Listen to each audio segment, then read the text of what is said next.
Aloha Mavericks from all around the world. My name's Mike Kelly and I'm super excited to bring you yet another episode of Unmapped, a podcast exploring the world through the eyes of remarkable humans on extraordinary journeys. I hang out with pioneers, adventurers and trailblazers from around the planet, hearing their stories and unlocking the lessons learned from a life on and off the beaten path.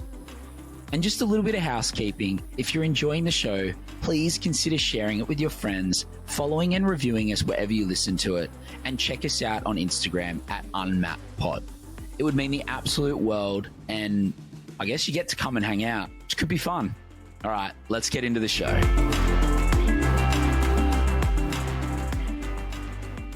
On this episode of Unmapped, we're speaking with Craig Swann. Craig is a co-founder and director of SouthStart, which is an incredible ideas and innovations festival / conference, but not really a conference, down in Adelaide in Australia. And he puts on a serious show with SouthStart. He's also a bright and extremely intelligent technologist, and it's such an incredible opportunity to chat with him today around the future of technology and where we're going with some of the crazy and creative, I suppose, inventions that are coming. He is extremely interested in AI and the intersections of creativity and technology, and you will learn so much about those things from this interview. He's one of my favorite people to speak to on this topic, and we get really deep, and at times he absolutely blows my mind. I mean, even I didn't see some of the things coming that are coming. This is the first episode of a 2-part series with Craig, so this week and next week will be with Craig to kick off the 3rd season of Unmapped. And so without any further ado, I will let you get into this amazing conversation with Craig Swann.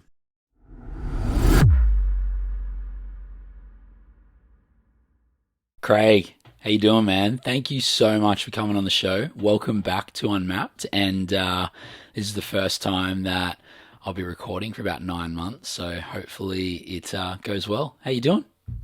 Oh, I'm doing great, man. Listen, this is just going to be one of those conversations we have when it's not rolling, right? So, correct. Yeah, I mean, there's been a few of them too, although there's probably going to be a little bit more, like, interestingly enough, be a little bit more, maybe a bit longer into the conversation when we start getting into that crazy stuff that we often talk about. But I actually wanted to start this podcast, and I don't actually very rarely start a podcast with a chronological way of thinking about someone's life, but there's just so much that people don't really know about you that I sort of feel like we should go back to square one. Baby Craig? No. Not Baby Craig, but I guess back to obviously you're hugely into technology and really creative. And I guess what point in your life did you realize that technology, and I think we'll start with technology, was something that you were really fascinated with? 1982. So, I was fortunate enough, my dad came home with a Commodore VIC-20. And that was my first exposure to technology, right? And it was just incredible, and that was basic. So you'd have a manual, and you get magazines back in the day where the magazine would be like, here's 200 lines of code, you just go type it in on yourself and then you'll have a game. And so that was how information passed. But it was really the next year when it went to the Commodore 64 and I got a 300 baud modem and started BBSing. So I would have been 11 years old. In the end, I was running a BBS in my bedroom, and that was the first time where I would be able to connect with people through these wires. So at that age, to be able to be chatting in real time and being a part of a community that was online was just, I mean, crazy for that age and that time in the world.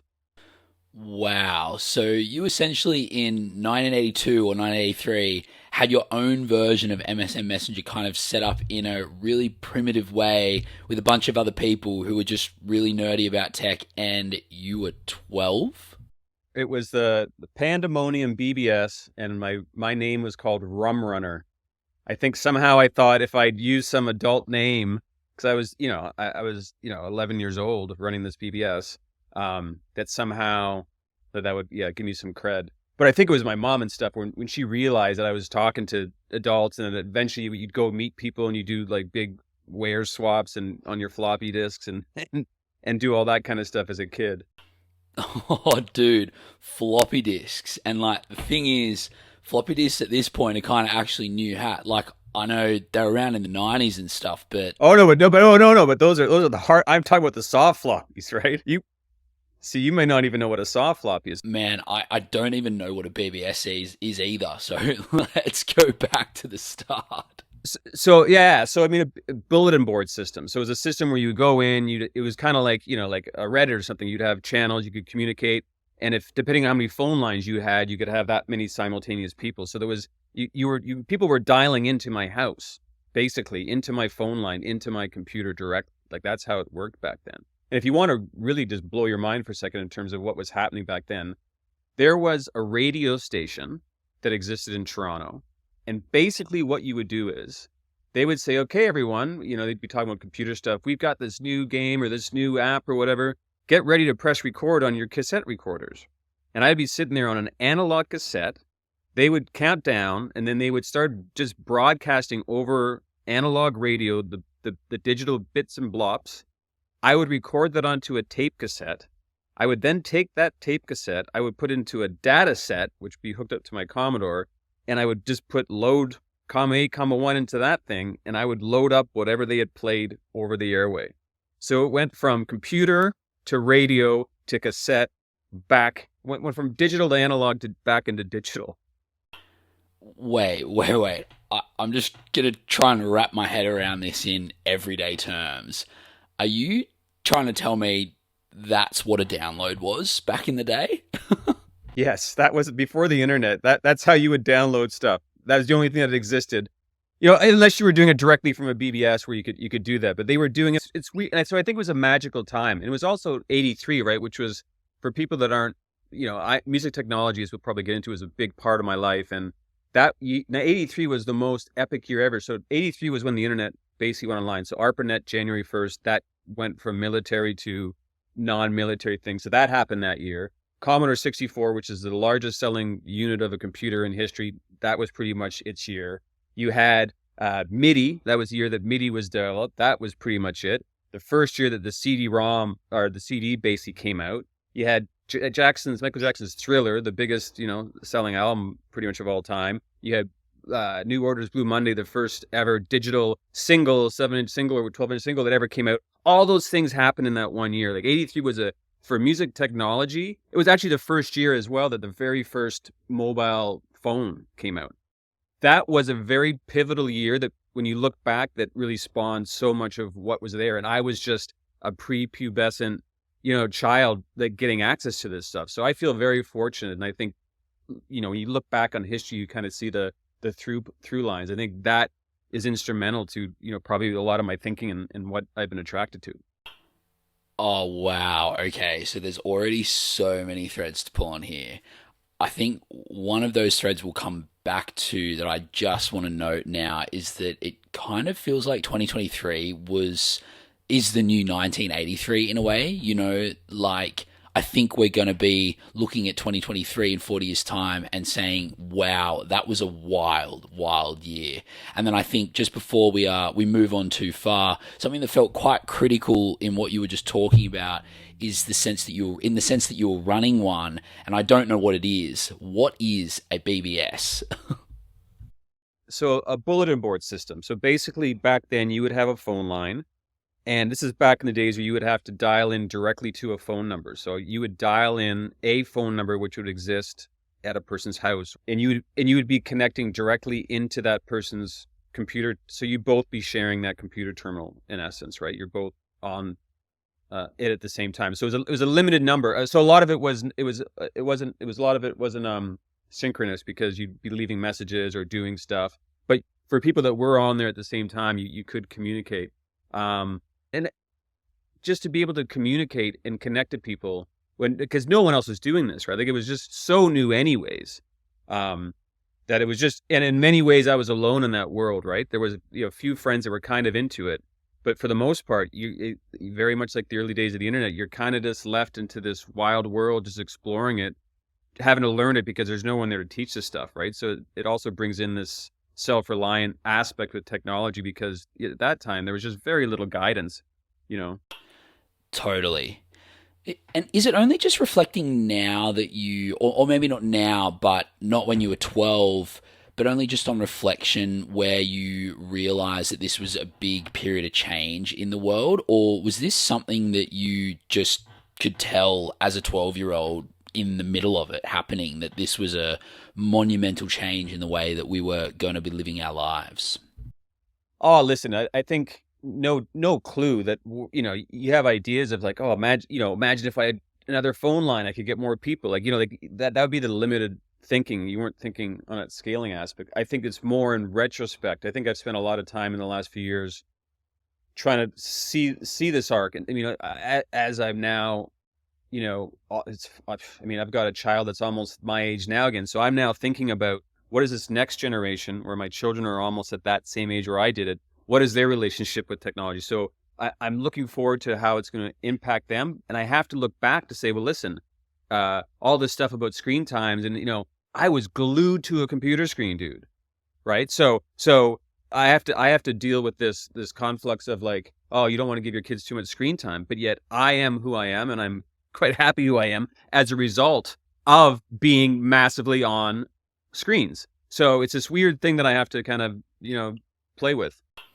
Oh, and it's just, again, threads and threads and threads are just coming. And, one of those threads, as soon as you mentioned BBS and I didn't know what it was, I realized it made me think, like, we are a generation apart. You and I are a generation apart, and I am a generation older than people coming through who are absolute digital natives, and yet we have this massive, you've spoken about this at South Start, like we have this huge gap between the people who are both building the technology and creating policy for technology from the people who are using or consuming technology, and a lot of the new stuff coming through. And that is just something we have no concept of how younger people are actually using the technology. As I said, you spoke about this at South Start, and so there's such a massive disconnect between the people building and the young people coming up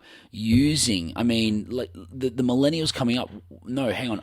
I'm a millennial. This is more Gen Z. Like, I'm pretty sure I'm a millennial now. I never thought I was a millennial, but apparently I am.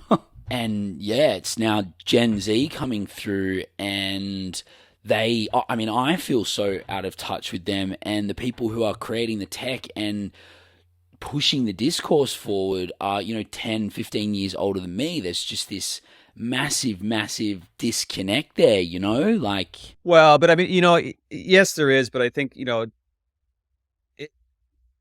technology back then didn't underpin society. Do you know what I mean? Whereas now it's an integral piece of the culture. I mean, everything.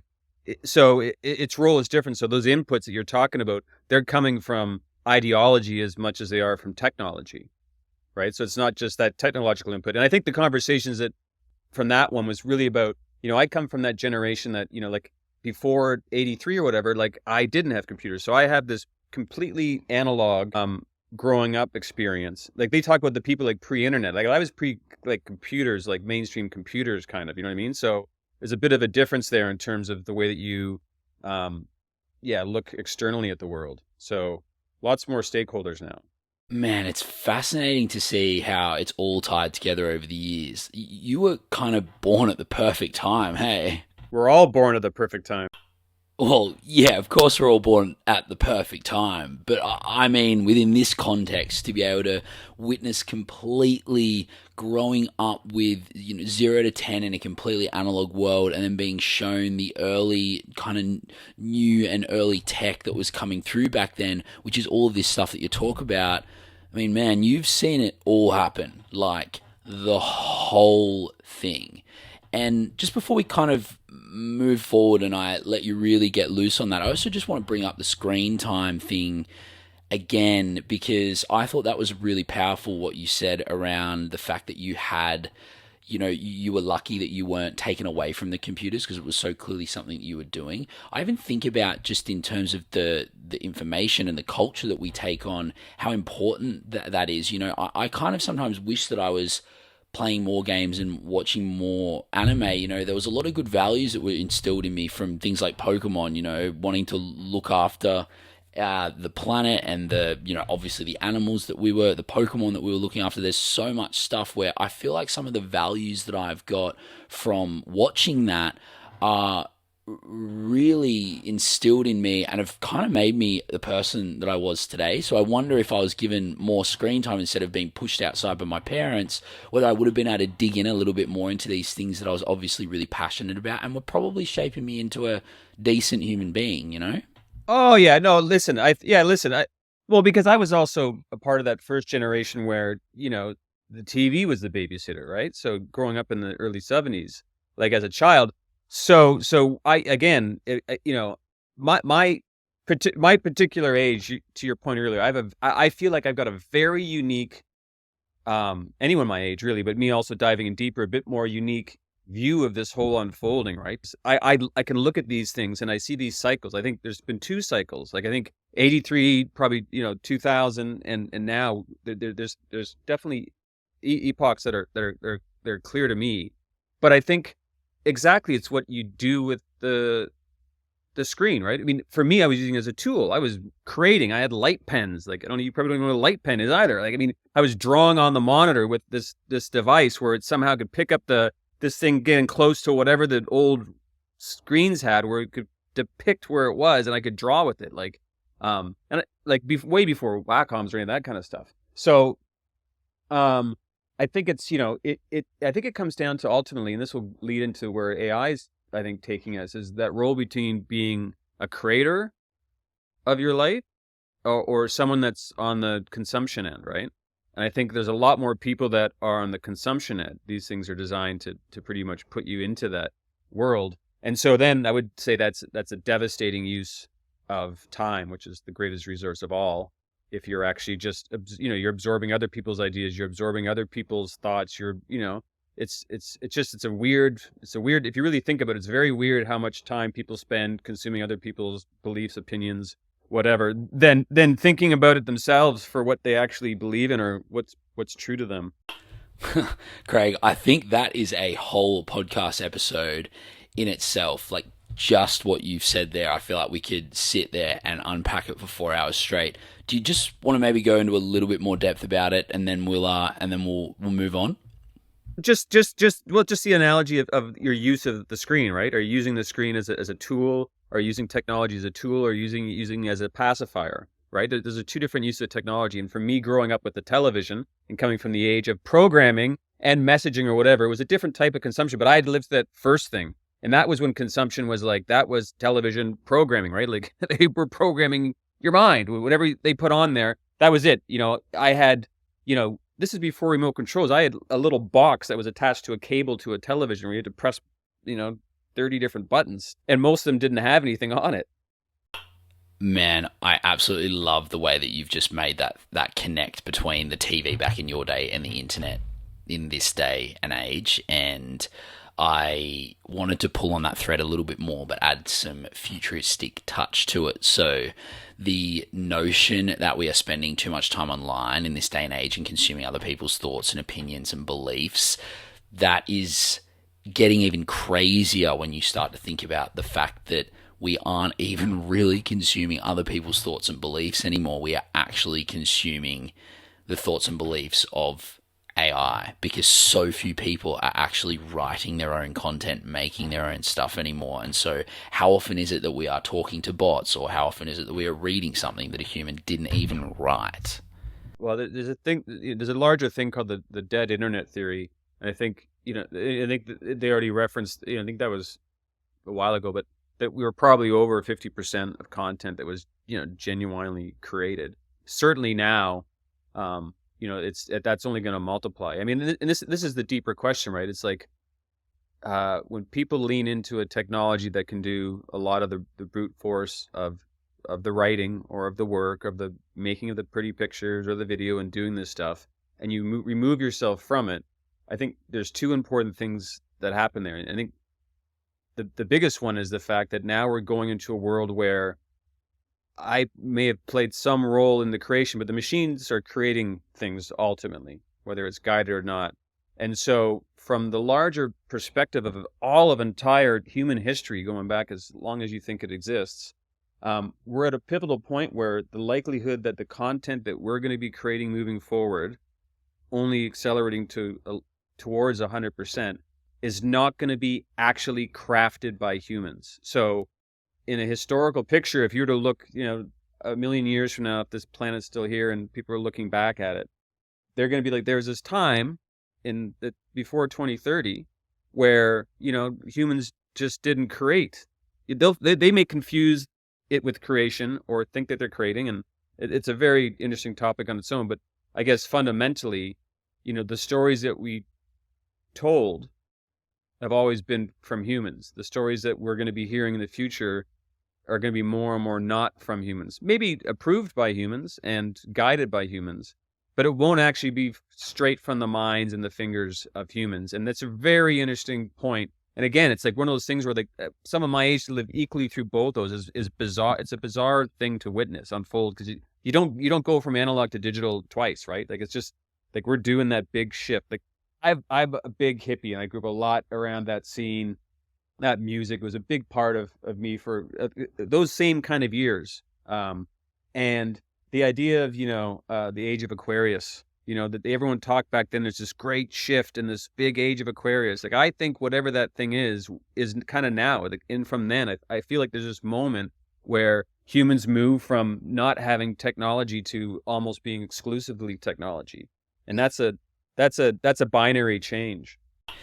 100%. And another thread that I'd like to pull of the many threads that I'm enjoying pulling at the moment is just noting that you had said before that people are either using technology like a tool as a creator, or they're using technology to consume. And what I thought you were actually going to say then was something that we've been talking a little bit about. One of your theories is that using AI, people are going to be more like curators rather than creators. And I thought you were going to make that distinction, and it's probably worth touching on now. We might get into it a bit more later, but this idea that we are now creating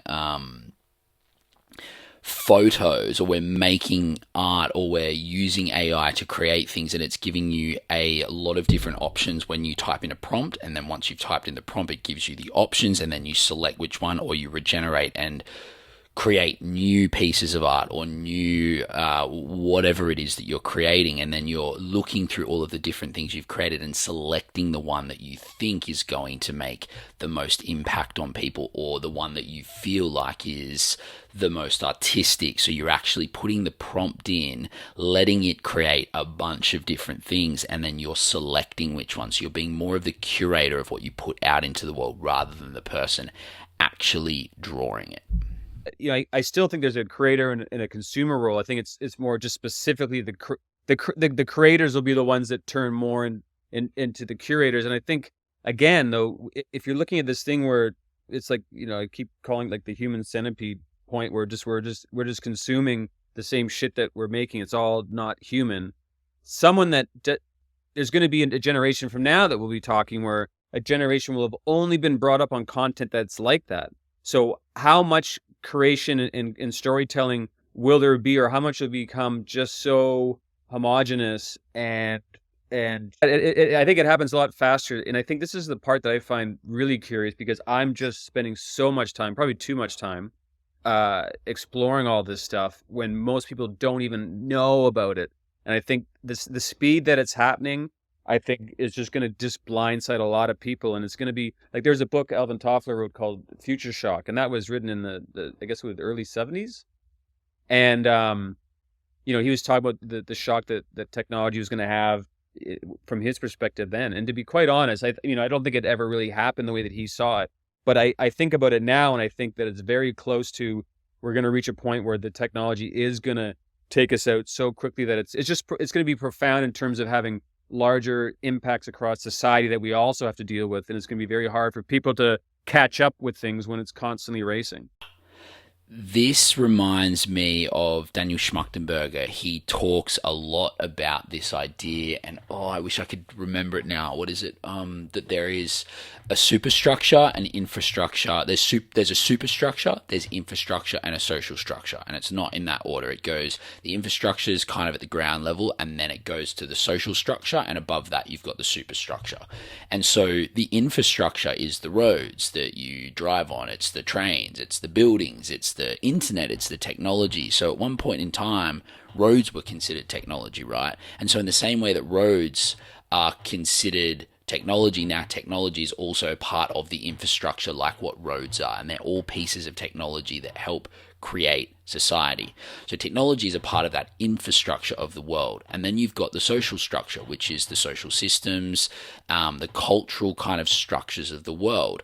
And then after that, you've got the superstructure, which is the sort of the way that the world is governed, the legislation, the different rules and policies of government. And I may have the social and superstructures mixed up, but that's kind of the way that they go. And so you have this kind of structure that's co-created by the community, because the community dictates the culture. You've got the government that dictates this, and then you've got the infrastructure, which is built on top. And so it used to be like that. It used to be that the social structure the superstructure would influence the social structure, which would influence the infrastructure. So you've got super, social, and then infra. And I'm not sure if I just got that 100% right, but so it's very, it's what happened is it's very top down.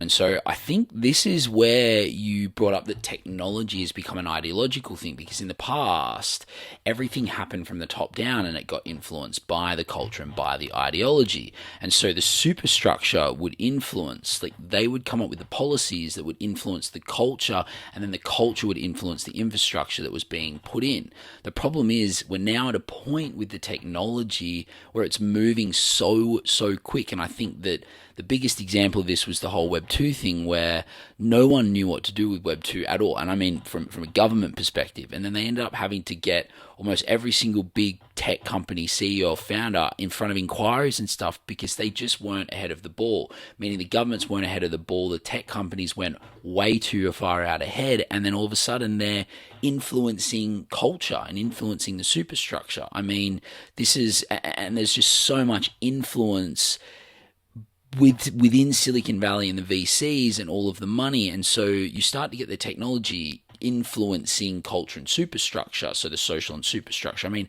Uber's an excellent example of this. I mean, look what they did. They changed the infrastructure of how things work, which shifted the culture, which then forced the legislation to have to work to fit Uber in, because it was already so dominant within the culture, you know?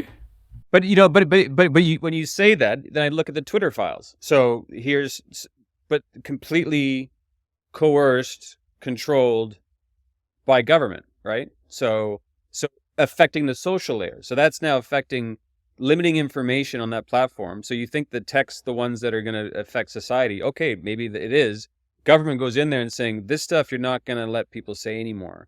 Yeah, I see what you're saying there. You're saying there's a little bit more interdependency than what I was suggesting is what I'm hearing from you. Well, I mean, yeah, well, it's like, I come from that Web 1 world where, we had this visionary idea of this democracy of information and connectivity, and we're all going to be connected, and like, this is how you're going to buck the man, right? Like there's a lot of that old thinking of like, this was going to be the thing that gives humanity the power. Like now we have full. And the reality is we saw it come out there where it's been a complete enslavement, and the data structures that are in place. And then you start looking at the future where, again, is it technology or the people that basically have control over that layer that can now influence that? And it's television programming. It's a fight for the social layer, right? Because that's us, that's everyone, that's humanity, that's how we're thinking. And you're going to have a lot of collusion, because anyone that ever gets too far to having influence or impact, and we've seen this a lot in the last years through the COVID stuff, through the censorship, and just there's certain people we just don't want to hear from, including the Elon Musk. Like he's one of those people that's almost on that list of like, would love to cancel you but can't. Do you know what I mean? Like, And so how crazy is that if you've got someone that is on one side you think is doing some of the greatest things for humanity, but at the same time have issues with the way that he thinks and works. So I don't know.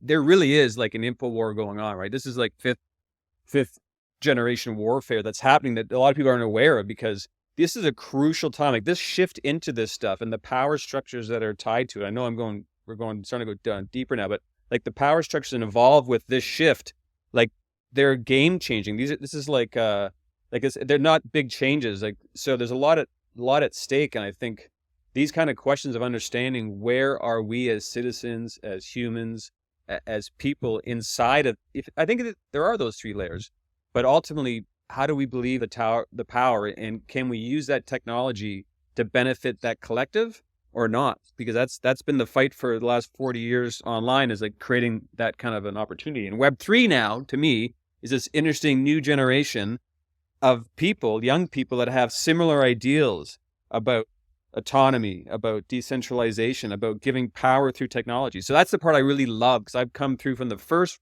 wave of that thing, but now there's some really interesting things where it's come back, where people realize that middle Web 2, whatever you want to call it, it just got, you know what I mean? Everything got hijacked and we lost the power.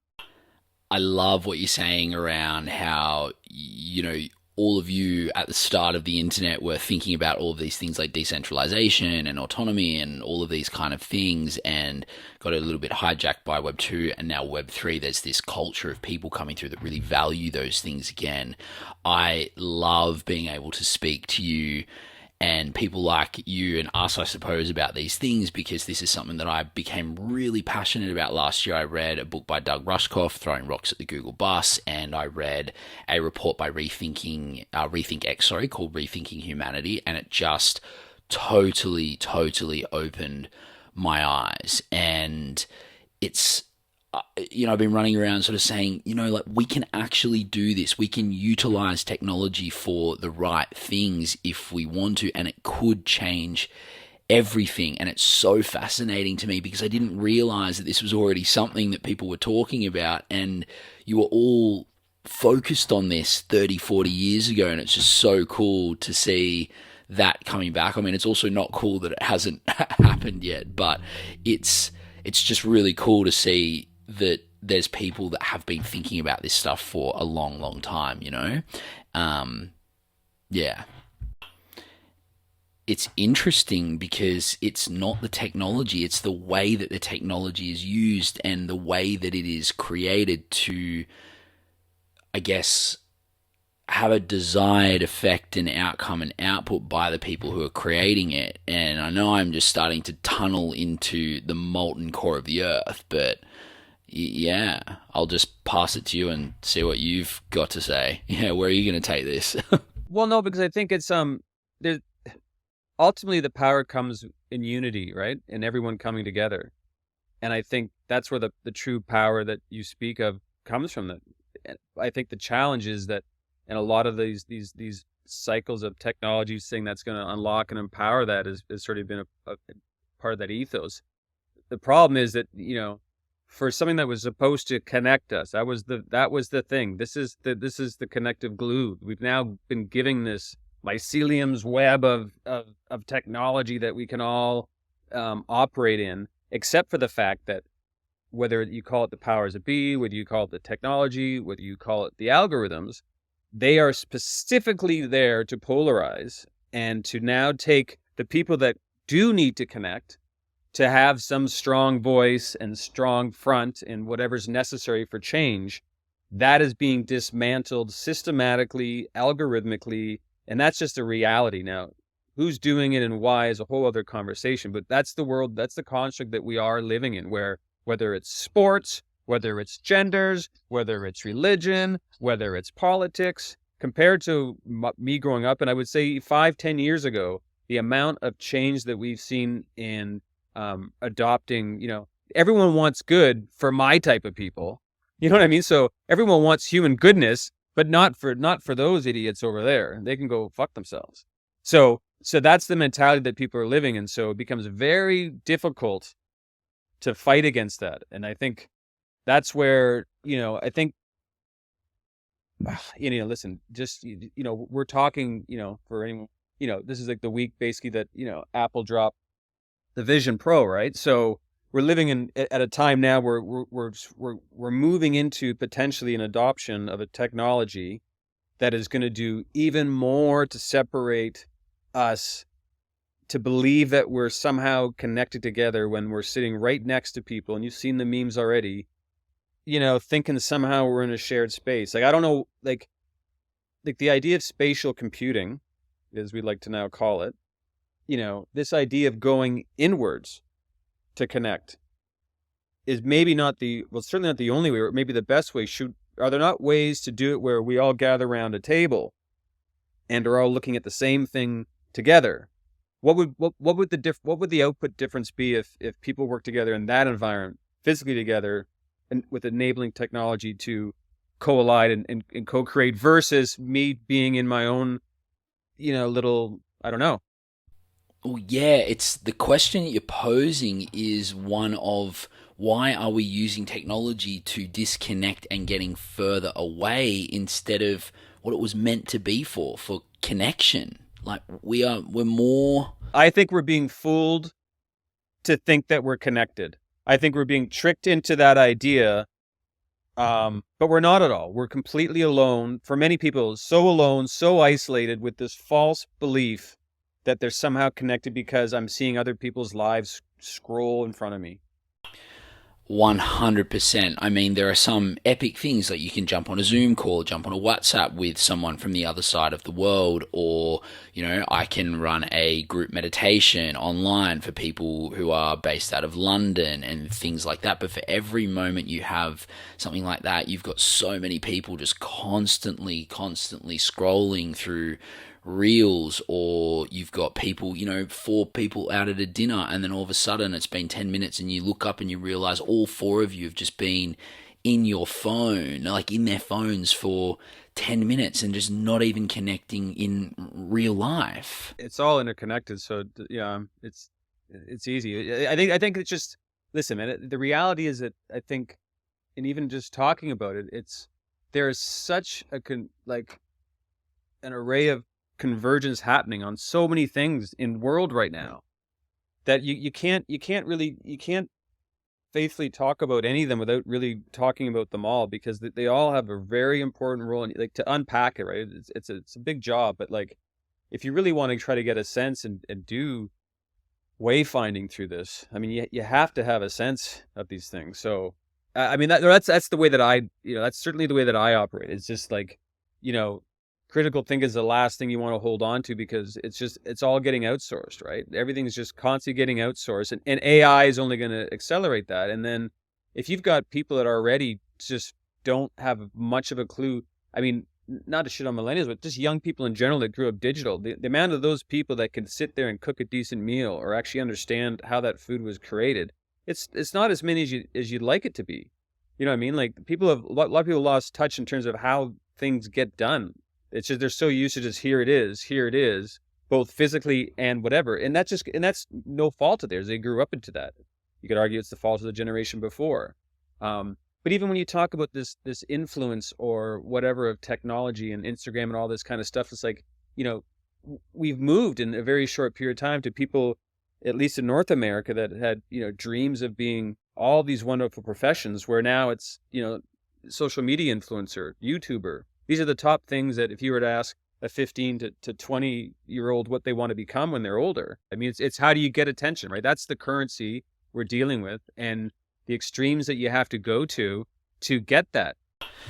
Yeah, attention is the most basic form of currency these days. And to bring that back to something you were just talking about with the critical think and the info wars, there was an amazing podcast that Sam Harris did in 2019, I think it was, called The Information Apocalypse, and he discussed on that episode how Russia were influencing American politics by having just warehouses of people creating fake Facebook groups, creating fake Facebook profiles, creating memes, and then spreading them through American culture by getting the Americans to join all their Facebook groups and influencing influencing both sides of the political spectrum, whether that be influencing the Black Lives Matter movement, or influencing, kind of like people who believed in or were kind of like pro white supremacy. And that has become a massive issue. It's influencing elections, and now we're going to be able to create that sort of thing as a one-man band, like using ChatGPT and Midjourney and all these AI products. Like, we are really starting to get to the point where one person can really influence politics at a mass scale using these things.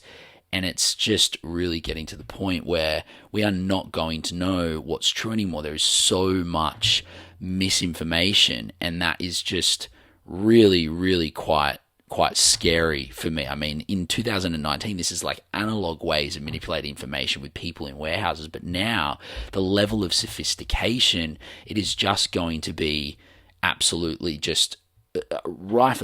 Like I said, we're not going to be able to know what the reality is anymore. And if no one knows what the truth is anymore, then society just kind of like breaks. We've moved from, a good analogy is weapons of mass destruction to weapons of mass distraction, right? And I mean, listen, the reality is, like, we can't get twisted about when we have these conversations, not you and I, but just generally. It's like 2003, you know what I mean? It was Iraq, and it was weapons of thing, and like somehow that was 9/11. Like, people got hoodwinked on that. Like, for a long time, people got really sideways. You may not remember a lot of that, but like, people were 100% like thinking that's what it was. And that was complete misinformation. That was misinformation at the highest level from the highest force of might on this planet. So when we talk about anyone else and having the power to do it, yes, that may be more and more true. But I think it goes a lot deeper than I think people give it credit for. And listen, a lot of that stuff is happening all the time anyways, of all social media. I mean, but it's only going to get worse.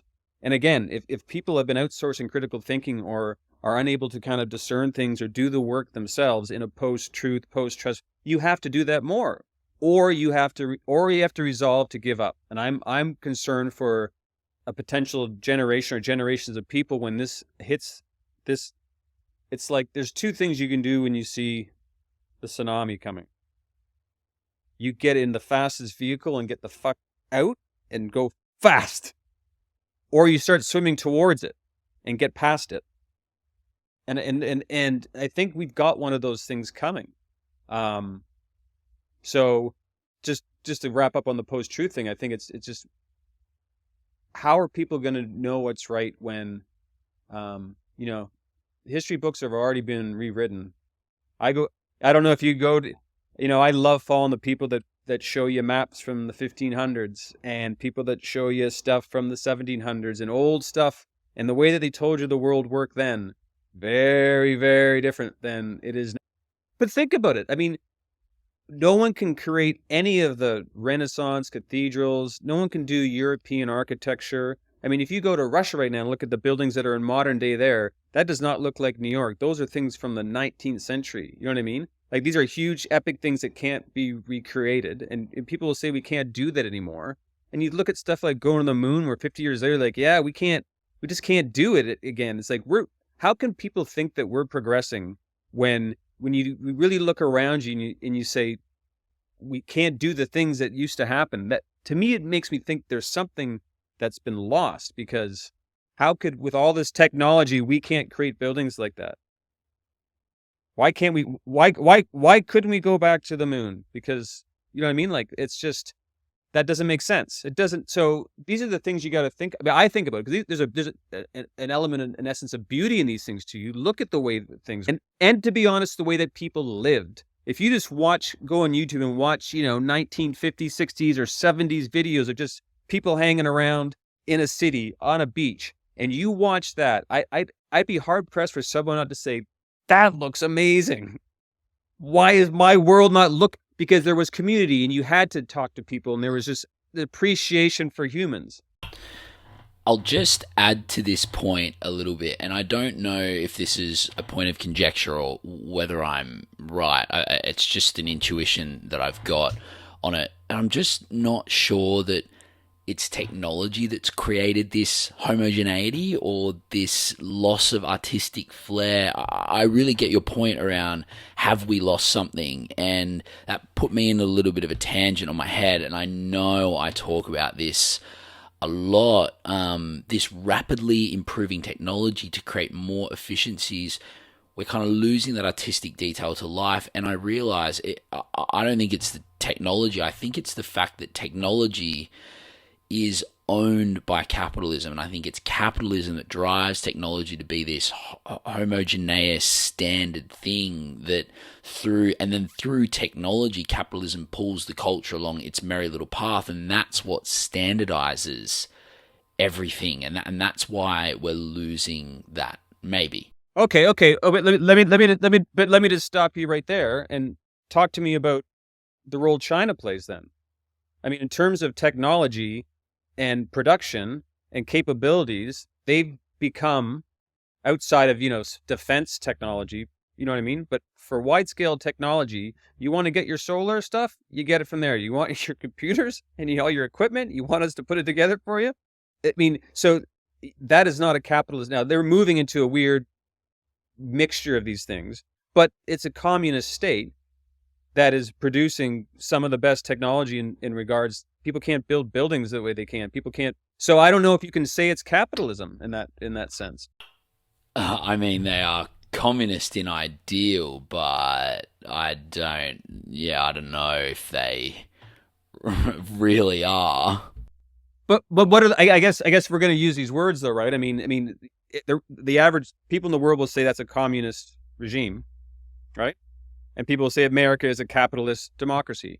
So if I think if that's the understanding, sure, you could go deep down in the problems with both. But the fact is, I don't think we can say technology is tied to capitalism specifically. Now, definitely the capitalist arm is controlling and getting a lot of that stuff manufactured in China. So there's crossover there. But I'm just not so convinced that that's I don't know. Yeah, no, I think you're right. I think maybe where I'm getting this wrong is that technology is not owned by capitalism, but it is owned by maybe money and the economy. And so it's owned by shape-shifting reptilians, admit it. yeah, well, that too. But I mean, look at what we've just witnessed happen this year, last year with OpenAI. Well, what do we witness? I mean, tell me what you think we witnessed first. Well, from what I saw with OpenAI, and from, I suppose, I mean, this is only the narrative, right? So who knows? But from what I saw, we had a board of directors at OpenAI, the not-for-profit, who was looking after the for-profit, and they fired Sam because he, dominant narrative at least, and what seemed like it was probably most likely, at least in my perspective, was, running OpenAI in a way that was not mission first as per the not-for-profit's board, and was too focused on commercialization. And so they did what they felt was right and let him go. And within 3 days, he was back. And that is just such a real proof that money wins the technology race. I think there's a misplace of the word here, because I think if you keep moving that back, that word is power. Because I mean, that's where it goes back to. Money's just an instrument, right? It's not even a real thing. It was created by power. Power created this instrument called money. So I think it's just, we got to get right to it. If we're going to talk like that, it's and whatever that power means to be determined. But money's just an instrument in that, potentially, right? I mean, it's coming from a will. That all these big things of why do we put this algorithm in here and why are we going to censor these people? It's not about the advertisement. It's about the power of control over the way that people are going to perceive the information that they're having to discern. Yeah, I know I'm not getting the word right for sure, but it's not a critique. I just mean to get pointed to the conversation. Yeah, no, totally. And I think it's super valuable. And I'm also really happy to be critiqued. as well, because you're right. It's not that technology is owned by money or this or that, but I suppose the broader theme that I'm trying to say by comparing these things is that technology has, in the way that we've been saying that we've lost something, technology for the most part is being built for the purpose of creating wealth and money, and not for the purpose of genuinely trying to connect and improve people's lives as the first thing that it's looking to do. I mean, if you really wanted to build technology that is looking to improve people's lives, that would be the priority, and not, the business models would probably look very, very different. The offerings of the technology may look quite different, and the way that they're applied would probably look quite different.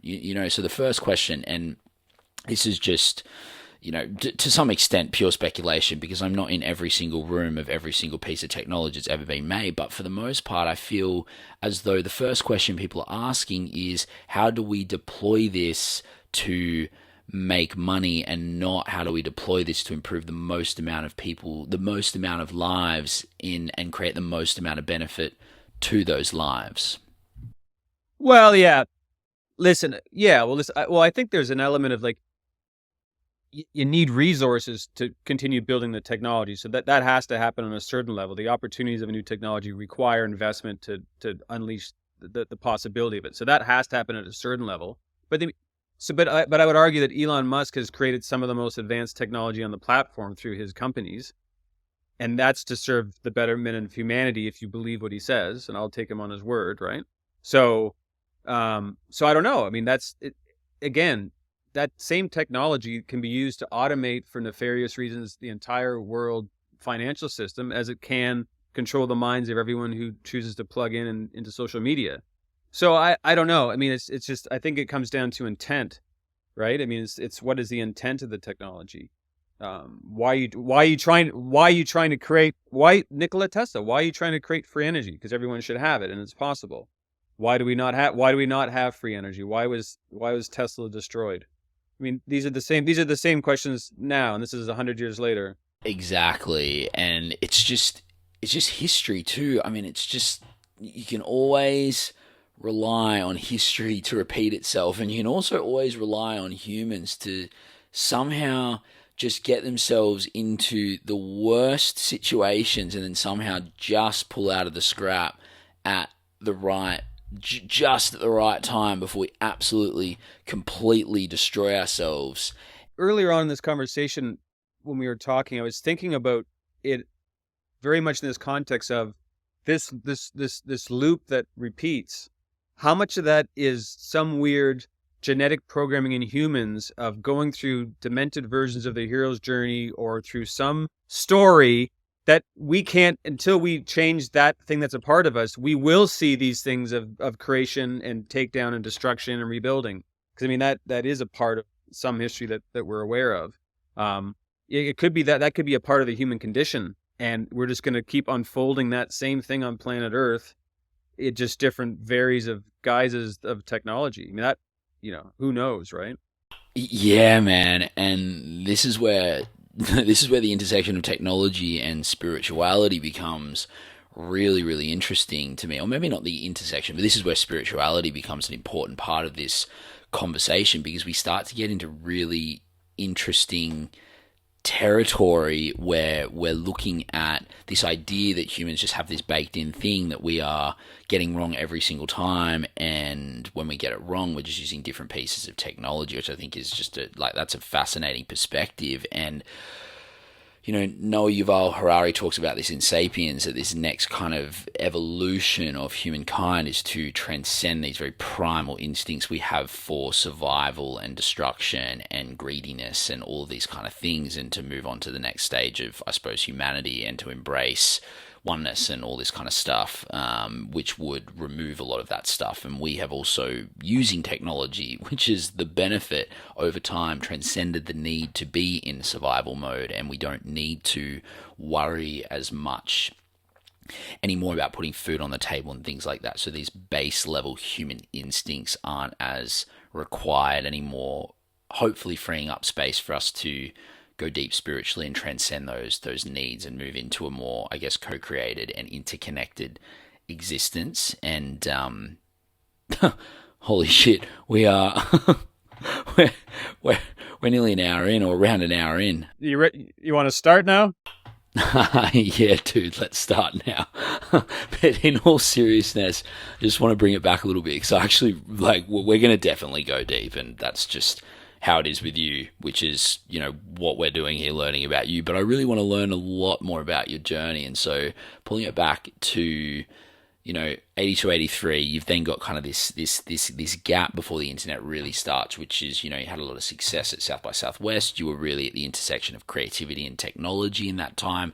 But there's this gap when you were I suppose a teenager moving into adulthood. Like, just paint me a little bit of a picture of how that part of your life looked and how that part of the journey of technology looked. And if there's anything that, we feel like we need to cover to get you to those kind of like seminal 90s in the space of tech. Yeah, and I think it's interesting in context of what we've been saying about these cycles, because I think we're going through a very similar cycle now. But I mean, broad strokes was, I was, that 83 to 91 move was just me really exploring a lot more music. The PCs came in. I was not a big fan of I just didn't like PCs. There's something about it just didn't click with me. And music got me at the time. So I went down the tunnel of just learning to play guitar, grew out my hair. I was like part deadhead, part metalhead. I was just into really music as a big part of it, until I hit university, where that was where we were exposed to the web. Like 91, we had access to the black and white pre kind of browser version, if you will, of the web. And so it really picked up a lot of feelings that I had from earlier, because now it was like I was checking out books at the library and I was doing all these other things, and it was like on steroids what I'd seen before. So I was getting really excited by this new unfolding of it, having the scale that happened in the last decade. And at the same time, as I was saying, I was a huge sort of deadhead. And going back to the spirituality and technology, I had a spiritual moment after a Grateful Dead concert, sitting in a drum circle with a couple hundred people, where just this feeling of that I was experiencing in that moment of everyone connected again in this primal sense, what we really have to get back to, we talked to. I had this real visceral feeling, but it was attached to this internet thing, this web thing. What if there's a way to do this thing where why couldn't music, that could be a thing. People could make music together. And it really kind of led me on a path where, I kind of dropped out of university, very interested in wanting to explore this. But then you couldn't get the web outside of military and university. Dude, it's so weird just to think about the fact that the internet was essentially gated to just certain few. Well, I don't know but again, I think it's not, because it goes back to that same thing. It takes a certain amount of capitalism to build infrastructure to allow it to become a consumer thing, right? That move takes money for good or bad. Like that's so I think it's not that strange. When I say strange, I just mean, for me, the internet is just such a ubiquitous thing that it's just weird to think that if you weren't at university or in the military, then you just didn't have the internet. It just completely boggles my mind. Well, I mean, yeah, but I mean, you had things like CompuServe and like the BBS stuff had evolved to a certain point, so it was available, but it was very niche, right? There wasn't adoption. Anyways, by me dropping out, and not having access to that, I had to kind of pick up on other stuff. So it was more moving into getting a Mac and getting into desktop publishing, and so I mean, context, that was Photoshop, but that was Photoshop without layers. Like, the technology didn't even have layers. You had one flat layer, so you had copy and paste, and that's all you had. Like, if you got it wrong, there was no moving around a layer. It was like you were constantly just flattening things onto one flat layer. So, it was a very different time. And Kai's power tools and all these cool tools. Anyways, a couple of years later, the web comes. So it's 94. And I was just actively building. I mean, there was no way to learn it. You had just to kind of be on there. So I was just honestly, man, like 6 months, I probably almost didn't leave my basement. Like it's like when you stumble on a piece of tech, I had to learn it, and you just were constantly building stuff and learning it. And so I was building websites and music, always music kind of based stuff, but it was so primitive then back that you could just do nothing, right? It's just a joke to think about, but just kept building a little agency, just kind of playing around with technology. But for me, it was just always about prototyping the future, right? Like just always constantly it was just imagining it and just trying to iteratively build to it. Like that's been a big part of everything I've done. And so it was sort of the late 90s when like you couldn't drag and drop on a website. Like that was not even possible. Like I know you just don't think about that, but like you could do it on a desktop, but you couldn't do it on the web. So that was one of those things that I kind of wanted to do, because I envisioned this like river of data, and how do you pull stuff out of the river and drop it over here? And that was in 99. And then finally it created a site where it was possible. And that was the first Flash 2, I think the first versions of Flash. But that just, by doing that, it was just like you had locked this piece for a whole bunch of people that was possible. I mean, it's not like it's like I unfolded that whole piece of history. I just happened to be the first person that did a website that got me the accolades that kind of set me on a path where I could start showing more the stuff I was doing, which at the time was kind of ahead of the curve. So then that led into a year later, I said, well, now this idea of dragging and dropping sounds and mixing them together was possible. Like I needed that piece of the puzzle to be able to really make the music. So then I spent like the next, year focused on how do I build this thing. And that was Loop Labs. And that was its first online music making thing where you could kind of, mix beats together, save them. You could send them to a friend. It had to be email, but you could do this is 2000, right? 2001. And then listen, my life just got transformed because Steve Jobs had demoed it when he launched the Safari browser to show off how good his browser was, because this was one of the more powerful experiences online and he wanted to showcase it. And so that kind of just opened up a whole bunch of doors. Everyone knew what this was, what was possible. And so the capitalism came in, and the Microsofts and the Coca-Colas and the Vodafones and the Heinekens and the Chevys and every brand was calling me up saying, we want some of this stuff to put into our marketing campaign. And so just to go on a thread here. So I spent a long time and I made some good capitalist money building out these experiences for all these big brands, and cool stuff like Sprite and LeBron James video mixing for a commercial that was played at the All-Star game, like all these cool ways. It was really fun, right? To think creatively, how can I work with this and do something that's actually kind of interesting, playing with the real world and all this kind of stuff. But the reality was these things would drive massive eyeballs to this thing that we created. But then I'd be like, so like, let's keep doing this thing. Let's build out the studio and do this stuff. And it was like, oh, we're on Q4 now. That's done. And I'm thinking you got millions of people for some of these campaigns that come through to this thing, and kids, like people that were, consumer friendly, demographics, making music with a tool that was easier and more fun than anything else they had ever had access to that didn't exist anywhere else. And people were into it. And then you would take it away, and it just really just ached me because that community piece, right? And so that's when another 10 years after that, I decided I have to build a proper platform where I just have this platform controlled just to empower people and democratize this feeling of making music and how amazing it is, and open the doors to make it with others. Wow, man. I actually didn't know that you had Loop Labs demoed by Steve Jobs on Safari when it got launched. That is insane. Yeah, when he launched the Safari browser, it was like he pulled up the New York Times, ESPN, and I think Yes. I mean, for me, it was crazy because that was still almost 2 years before GarageBand even came out, right? So like, and listen, I think about it often. I mean, it's just, again, it's that looking back, like to think I was running an agency, doing stuff before there was a Google, or I created like an easy to use music tool online before there was a GarageBand. And here's the crazy thing: I picked up a big award through one of the big sort of events that was focused on that Flash technology on that time. And I had a buddy that was working at Macromedia at the time. And I remember we built a prototype, and this is in 2002, of me accepting an award in Toronto and San Francisco over a video stuff. And this is before Skype. I was just very fortunate to be riding in and developing these baseline tools and beta testing all this stuff so that you could do that. And it's just to give you a bit more context, we haven't talked about the conversation. So as a result of that, it got into like a lot of speaking and a lot of like, all right, Craig's going around Adobe Max and going to Europe and showing off all this stuff and starting. That was how it was. This is before like social media, right? So you would learn by going to actual physical events. Like literally, it did not exist.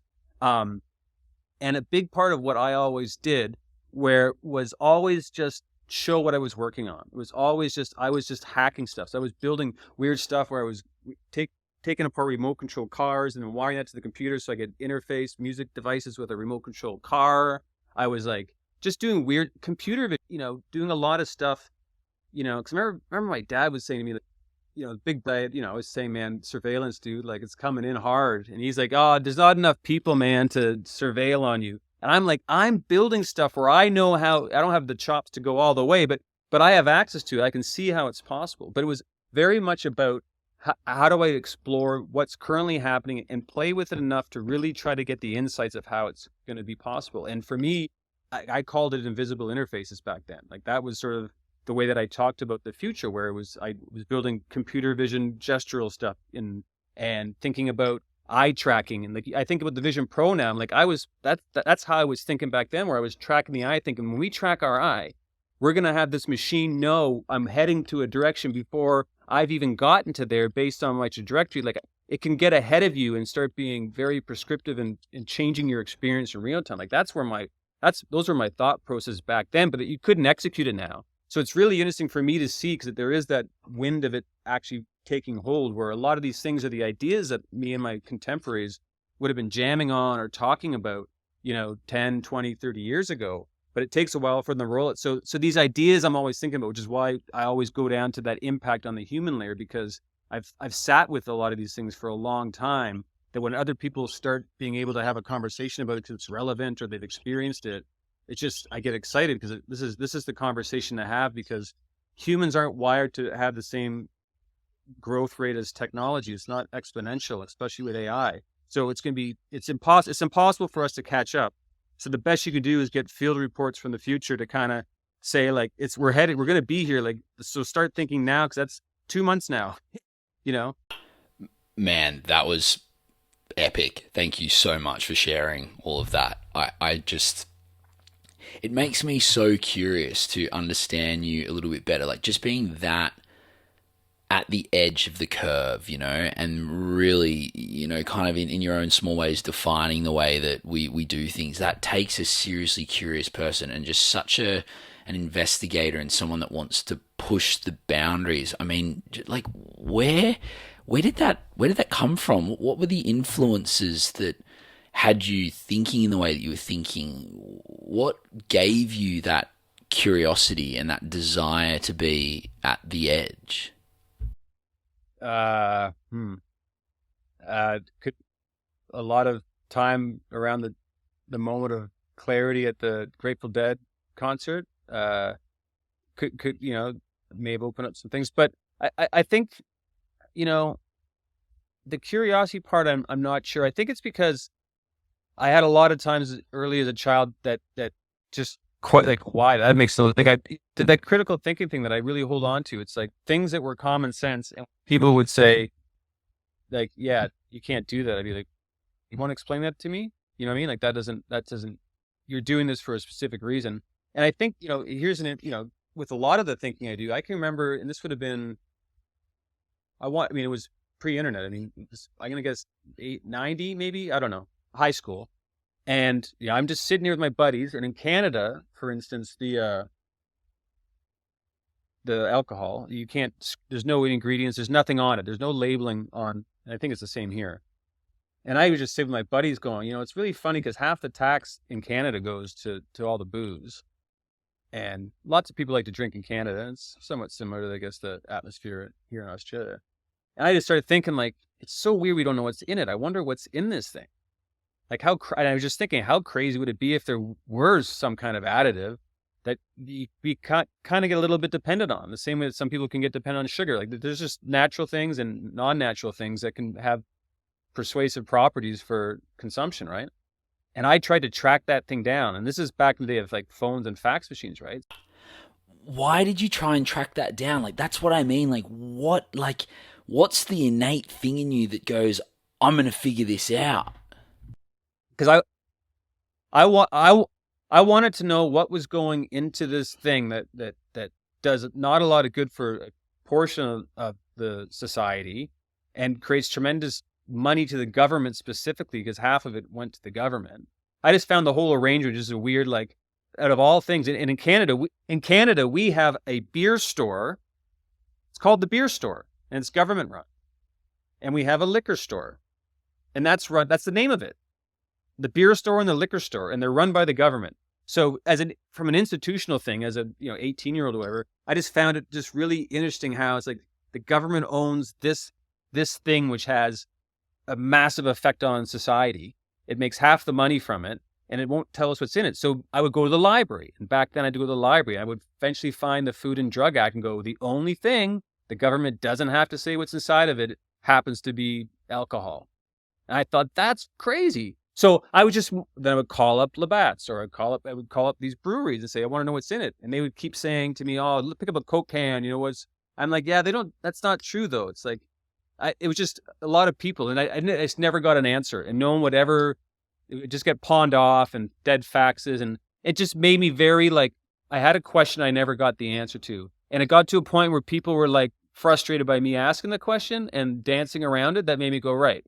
And so I brought a lot of that with everything. And, I lived through 9/11, right? So, I'm one of those people where when I see something with my eyes, you know what I mean? And someone tells me something, those don't match. I don't just I'm like, wait a second.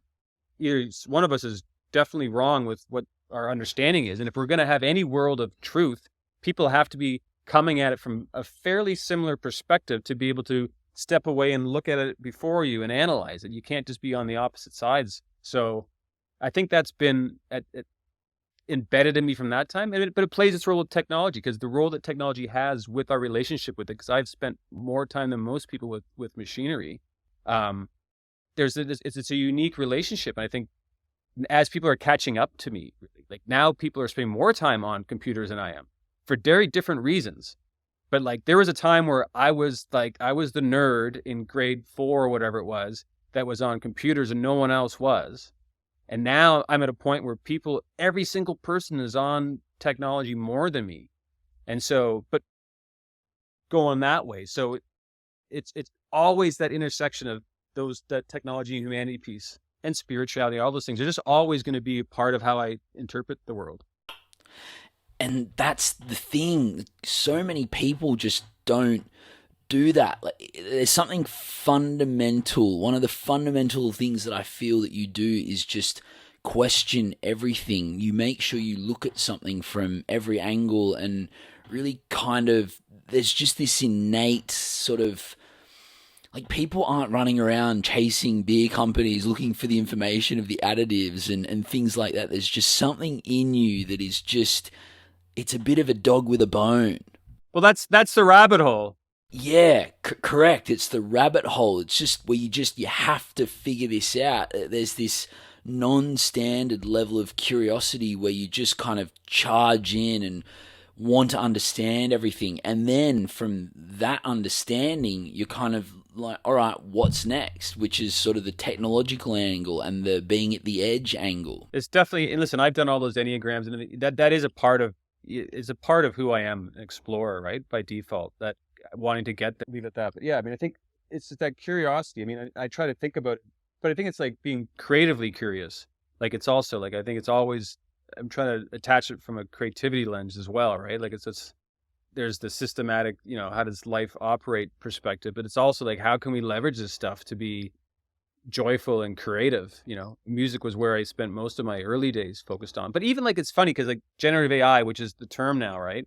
Like we were doing generative art in the 90s and 2000s, but it was algorithm based. So you weren't completely handing it over to a system, but I was designing, installations and stuff where you're programmatically telling things to do certain things. And eventually when computer vision came in, people would walk into a room and I would be using that as a data source to affect things. Or if the noise was really quiet in the gallery space, then the animation just slowed down, stopped. As people entered and spoke or noise came in, it would just start coming back to life again. Like, so it's always trying to figure out how can you leverage these things. I thought about the computer when I first had access to microphone and cameras is like, all right, it's I tried to think of it as sentient. Okay, it can see now.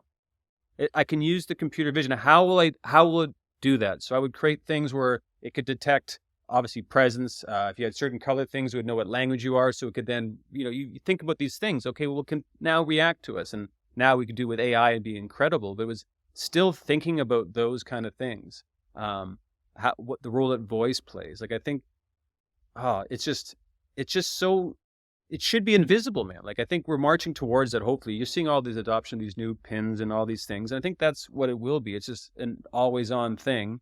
Hopefully it's localized with your AI agent, data store and all that, but you need to capture it all, because I think without knowing how to filter through your own thoughts and your own beliefs in a constructive way, it's harder to grow, right? I mean, that's an ultimate utility to where this technology goes. So I'm very conscious, I guess, of this and curious about how we can use it, ideally to the benefit. But even go back to your question, like the Loop Labs, probably the biggest whatever claim to fame or whatever for me came from me wanting, though, to actually want people to make music. So to their conversation earlier about, is it, why do people create stuff? Is it just to make money? It's like, I just wanted to do, I just built that out of my own love to empower people. It ended up being probably financially one of the biggest things that, came through, all the work that I did as a result of that.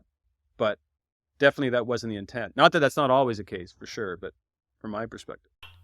Man, this is so interesting. I mean, correct me if I'm wrong. I maybe I had this wrong about this part of your life. Like, I know that you've said you were creating art with Adobe Flash, but I didn't realize music was such a huge part of your life at this point in time. I mean, define art, right? It was just more, and this is what I found really interesting about, to go back to this cyclier part. Flash was a tool, for people who aren't familiar, where you had to bring in together. I'll go back even further. When I was trying to learn stuff in mid to late 90s, I went to an academy to try to chop up, learn skills in the stuff I was doing. Very quickly learned that I knew more than pretty much everyone that was teaching it, and was playing with it.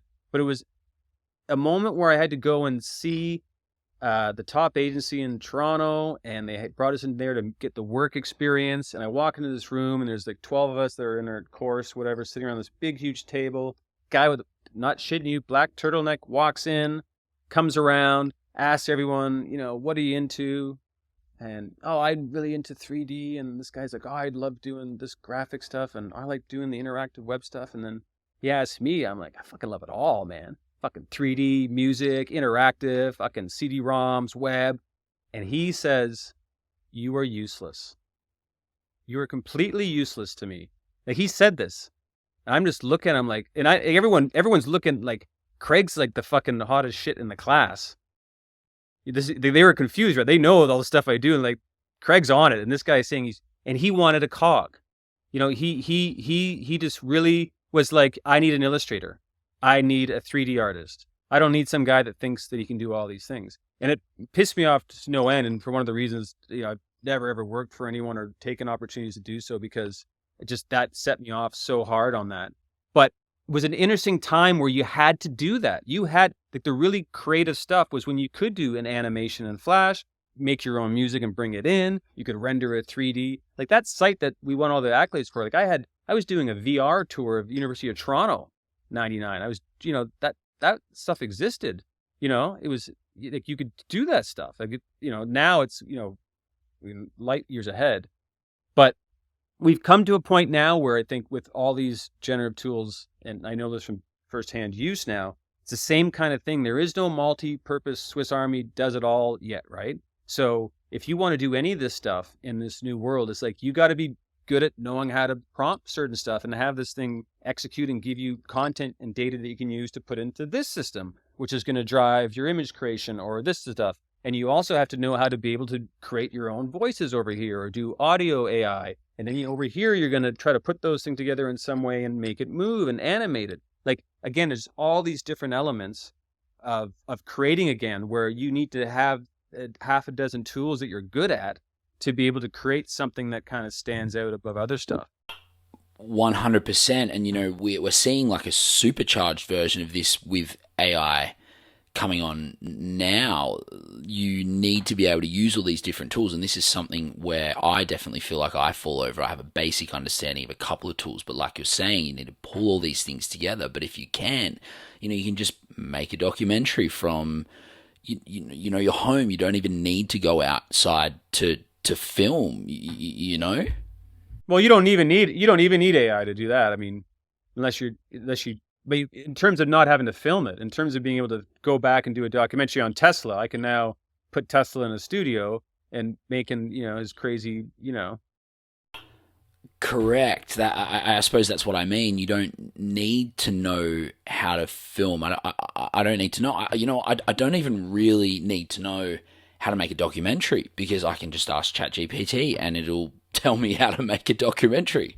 Oh, correct. And it'll give you all the shot list. It'll do all this stuff.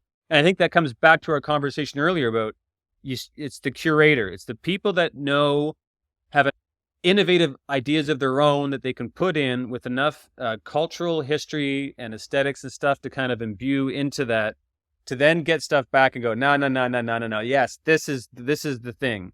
Like those people, I think, are the ones that will excel, that have that combination of things, because the tools will do everything.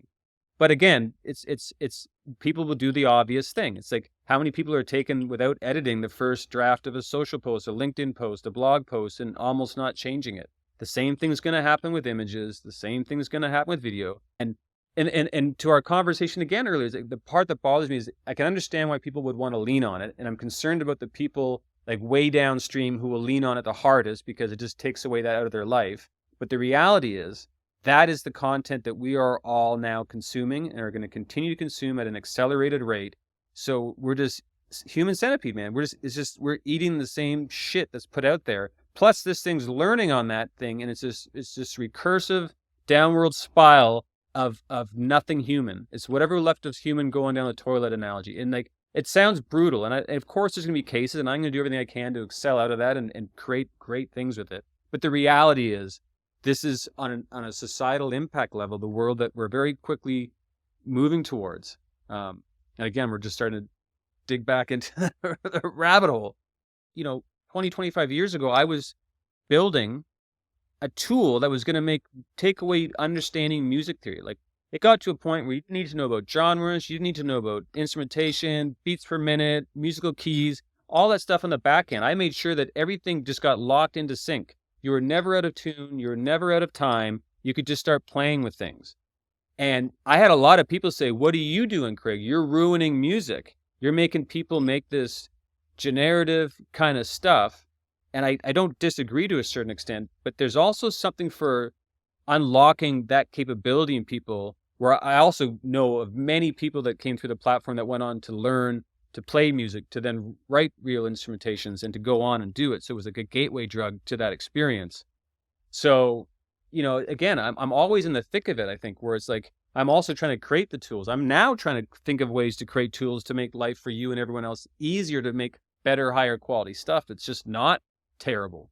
Like I feel like it's the best thing I can do is try to enhance the stuff being created, if it's going to be created, so that it kind of steps into a world of just being more interesting. I mean, this is what we're going to be wrestling with for the next 5 to 10 years across every form of media: films, scripts, poetry, written word, novels, every new form of media. Like, it's all going to be just so there. We have to decide, what's okay and what's not. And that goes to that social layer we talked about. That's ultimately is going to be decided. But listen, they're incredible stuff. But the reality is that you can conjure up worlds. And again, I'm wrestling with the fact that ultimately, what would I like to do with this? I would like to be able to create entire immersive worlds, so that when you put on your glasses, you're like, I'm walking to the store with, man, Craig's view of the world. This shit's dope.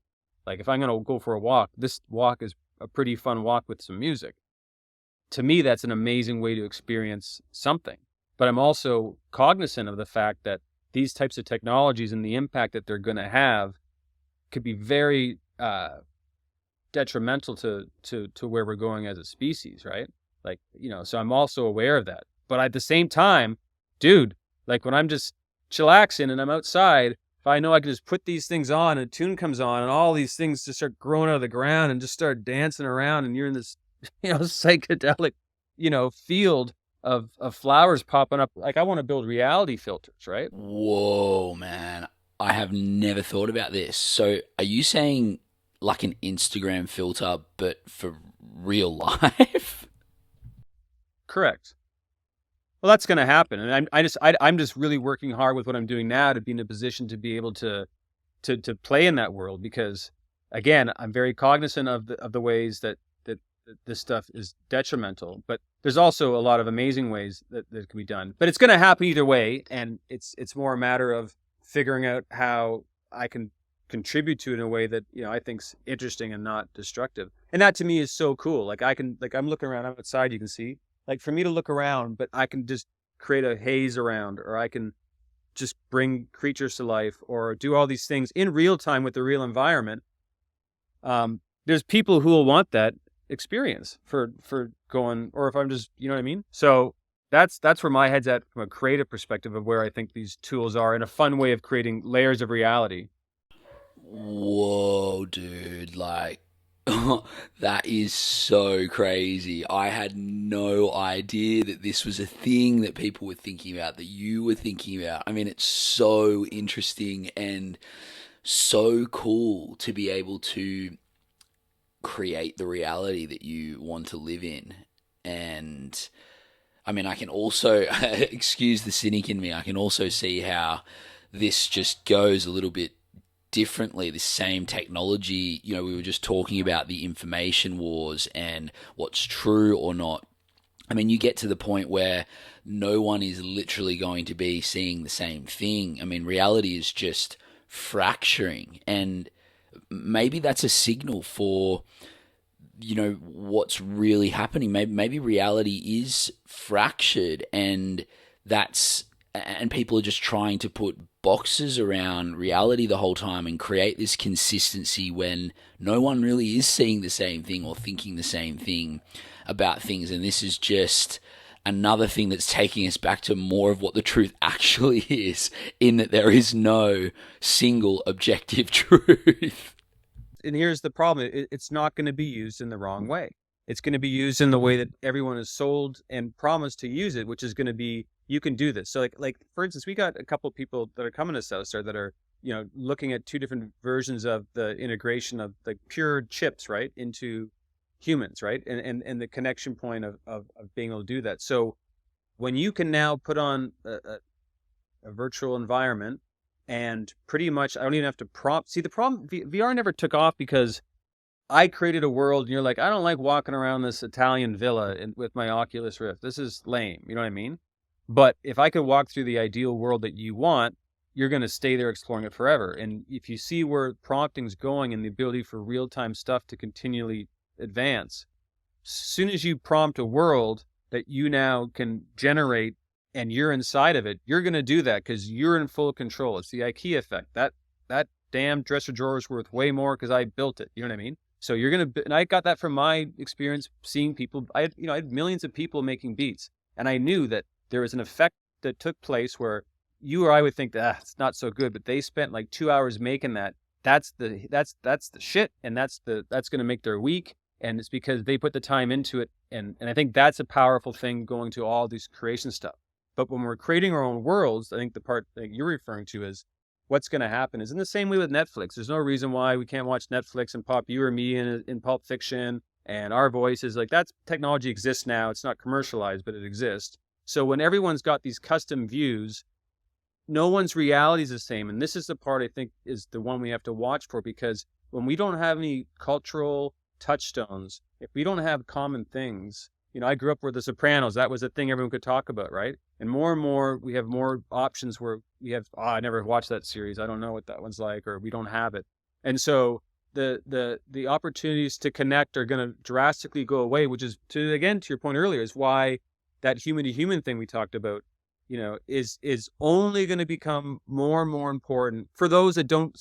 But there are going to be people that will succumb to it, and they're going to go so far that being with the human is going to be awkward, because my AI is infinitely patient. It speaks to me just the way I want. It makes me feel good. And real life's not like that. Sometimes you got to buckle up, buttercup. And so you're going to get stuff that you don't like to hear. And I think there's going to be people who are going to be made soft and compliant by bots that are just the most amazing thing. That's just this nurturing thing, petting you like you're a pet. And then you're going to go out in the real world and go, wow, shit's difficult and hard and dirty. And I'm not so sure I want to go in there. How do I stay in this world? And so I think that's the reality that we're going to have to come up with for the generation of kids coming now is how are we going to navigate that space where being a human is hard, but being a human inside of a virtual digital world is a lot easier and more accepting. Doesn't matter what I look like. I can be a big person with diabetes and not feel bad like I need to change because I'm now the exact opposite of that. And everyone's catfishing each other. I mean, it just goes deeper and deeper, and then no one's going to have kids and depopulate. Like, all these things have catastrophic potential effects, right? And it's very likely that these things could happen. Yay! Holy shit, man. You have just completely blown my mind. This year. That'll be this year. But for people that have the technology, that'll be this year. Well, I mean, not like, I mean, being able to start creating your own worlds very easily and moving inside of them, not linked to your brain yet and all that. This year? What? Oh my god. You're literally starting to create like real-time multiverses, like parallel universes that exist in our minds, and we can just create them. I mean, the chip thing is scary, but even still being able to just this year being able to change the way that our reality looks, and then, oh man, once you can just real-time thought prompt, that is going to be crazy. Like being able to experience or influence how you experience the world, and it'll be totally different to the guy next to you. Oh my god, that is crazy, man. It's blown my mind. And you extrapolate that into versions of reality and fact and fiction and politics and world. So you can imagine where it's going to get more like that. But I wanted to, I mentioned when I was working on this project that I had this sort of weird epiphany with the AI, and it's around this point where, I just discovered this way where, I spent a lot of time, for instance, trying to adopt a certain aesthetic, right? So I worked really hard building something that's consistent and coherent as a world, from a world building experience. And I just had this, I think it was part like, this competition's 48 hours. I had like 6 hours of sleep the whole time. You're also just in a weird state. You're just in total flow most of the time. You're just constantly just doing this thing. But I found this moment where I built this one world, and I had found this way to take completely different content that I had created. So imagine I've got characters that are totally in a world, acting out, behaving, looking how I want them to.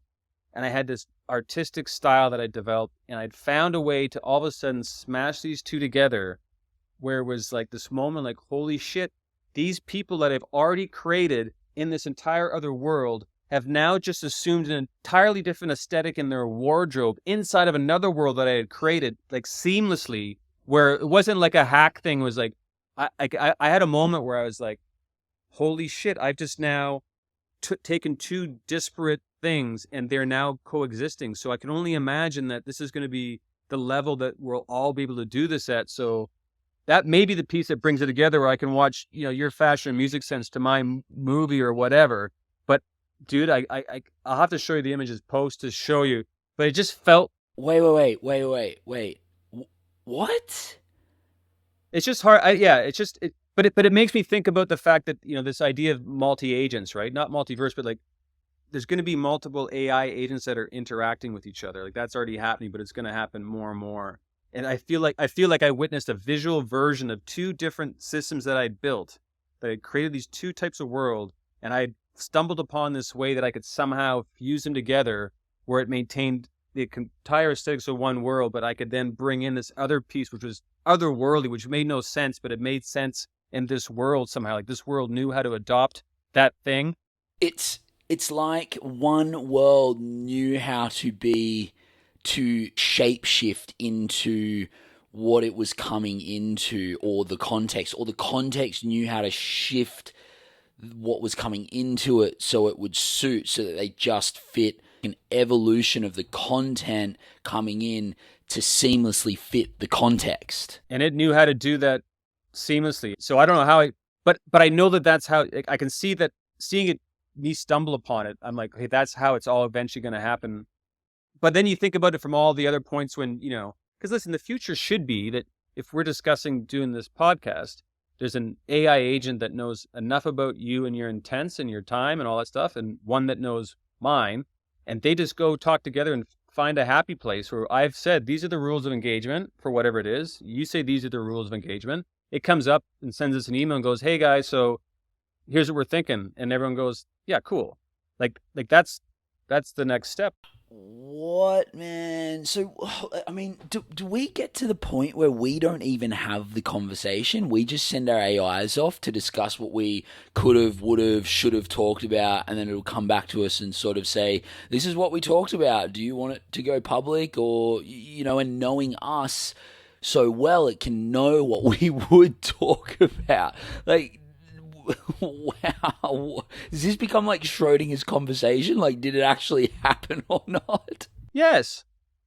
Whoa. No, but like, all right, South Star 2025. Here's some specific topics that we know we want to discuss. This is all the stuff. We get so much inbound now of interest and people kind of hitting us up.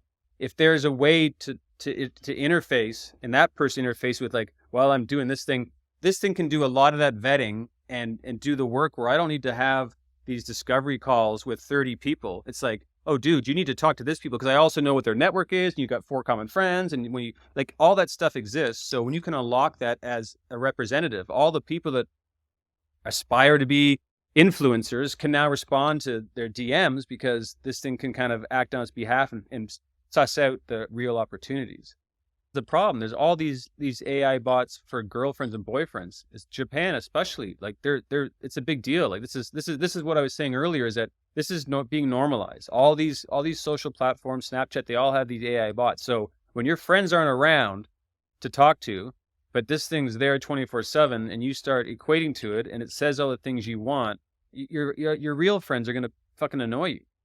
Sadly, that's just the reality. You're going to be so nurtured that everyone else that gives you friction, you're like, I don't need this shit in my life. I'm going to go to this thing that's just like, hey, how was your day, honey? Dude, this is crazy. And I mean, this is kind of already happening in a less automated way because we don't talk to people outside of our algorithmic cones of influence on social media. And I mean, it's very different because we're still having human to human interaction, well, most of the time. But this is kind of getting wild to the sense of people potentially will choose to talk to AI over people because they're more agreeable. The smoothness of talking to something that has been designed to know exactly what to say to us, specifically us, in every single situation we go through. You're starting to get into very interesting conversations around that your friends are literally going to be subpar to the AI, and of course they will, because it's been designed to know exactly what you want. Oh, dude, this is wild. And imagine if the AI happens to be nefariously embedded with a low level of making sure that humans become extra dependent upon AI at the same time, right? Where it's just so friendly and so helpful that you just you start outsourcing everything. So I think the combination of all those things is something to be wary of because it's hard to go back from that. I really think this is the year. Like I think, everyone's got high hopes for 2024. I just think this is where a lot of these things collide with people, the realities and the conversations. They're important ones, and I think it's good that we have them. But it's yeah, and a lot of this comes. Listen, a lot of this comes like even from the South Start perspective. It's like a lot of people like in the last few months got a lot of things to say on LinkedIn. It's like, all right, let's see you when you say it in person now. I'm curious for some of these people coming, how different the tone and the rhetoric or the information or the relay of that is going to be in person versus when you're doing it through a certain system. Like these platforms, there's certain encouragement, right? Posting things a certain way and getting certain whatever gets you the engagement. And some people, whether they like to or not, are triggered by that. That's just natural. We're humans, right? Listen, I'm addicted to this dopamine dripping, visual engine. Like, I mean, it's almost the closest thing to crack if you're into that kind of stuff. It's crazy. It's just nonstop. Hey, here's another one. What do you think of this one? I Totally agree with you, man. I mean, you know, if you didn't post an Instagram story of something, did it ever really happen? And LinkedIn, I mean, if everyone walked around real life, you know, talking like they did on LinkedIn, I definitely feel like we would have lost something. Like there's just such an incentive to engage in a specific way on a platform like LinkedIn where people don't really act like that in real life. And I think that if they did, you know, talking about losing something, well, we've definitely lost something there. Or Twitter or X or all these things. I mean, it's just all these platforms have empowered people, and I think it becomes with that. There was a different sense of autonomy in the early web days. You know, when you had your handles, and you know that was a big thing. Pseudonyms. I was Rum Runner, right? Like pseudonyms were a big part of culture, and it's now turned into, everyone's tried to move into a real identity to it. But now we're going into this super anonymous zone where I could be a fucking furry. You know what I mean? Like and then tomorrow I can be the humpback whale, and like, I mean that's the variety of choices I have to represent myself. So I think that people are going to take on personas, which in some ways it might be healthy for them. It might actually instill confidence for people to have something where they're not seen as how they normally are seen, and they can get more stuff done. But that's where I see that more as like create an anonymous AI agent that can do their representation, your bidding based on reality and facts and what you're capable of with somebody else's, and let that meritocracy come through in that way and connect people so that if you realize this person happens to be of some kind of whatever size, color, sex, religion, whatever that normally you might be adverse to, you know, this thing can take that away, and it's just everyone's getting what they actually want. It's actually serving you. It's actually serving me to the betterment of both of us and ideally to everyone.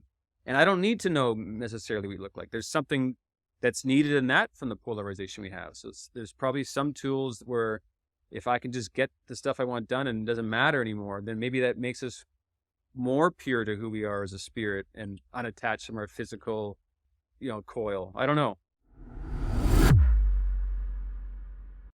So at this point of the episode, Craig's internet actually drops out, so we reset in a couple of minutes' time. And I feel like this might be the perfect time for everyone else to just reset. It's been a beautiful and brilliant and future-thinking, dense episode, and there's a lot to think about within it. And I feel as though we ended on a really nice point there around how potentially taking on these different identities online can, for some people, really help them with being able to express themselves. And I thought that would be a really nice place after some of the other interesting conversations that we had in this broader conversation to take a pause and say we will be back with the second part of this interview next week. And so at this point in time, I would love to bid you all adieu. And again, would love to see you next week. So have a wonderful week. And if you are at South Start, I will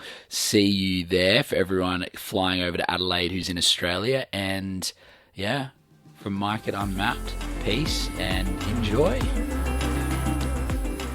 Thank you so much for tuning into another installment of Unmapped. I really, really hope you enjoyed the episode. I always have a blast creating them, and it brings me so much joy to share them with you. As I said at the start, I'd really appreciate if you share, follow, and review the show if it feels right for you. I'd also like to thank my great mate Josh Ryan for the magic he makes in post-production, my studio partner Bondi Radio, and Arman at Moral Studios for the brand's design. I honestly could not do this by myself, so thank you, thank you, thank you. Until next time, I'm Mike Kelly, and this has been Unmapped.